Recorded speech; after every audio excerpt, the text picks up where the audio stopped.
পৃথিবীতে বেঁচে ছিলেন মাত্র 80 দিন। কয়দিন? কথা বলেন কয়দিন?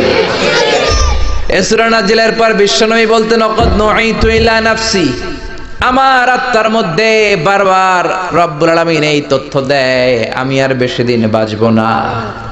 এই সূরাটা আমার চলে যাওয়ার ইঙ্গিত। এই কথা শোনার পরে বিশ্বনবীর কলিজার টুকরা নয়নের পুটলি ফাতেমা রাদিয়াল্লাহু তাআলা আনহা কাঁদতে শুরু করলেন।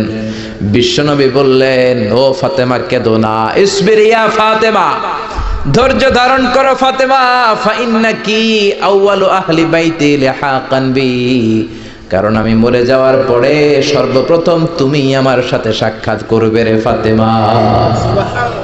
বিশ্বনবীর ইন্তেকালের পরে মাত্র 6 মাসের ব্যবধানে সাইয়্যিদাতুনা ফাতেমা রাদিয়াল্লাহু তাআলা আনহা ইন্তেকাল করলেন। জোরে বলেন আল্লাহু আকবার। আবার সাইয়েদনা ওমর ফারুক যখন খলিফা,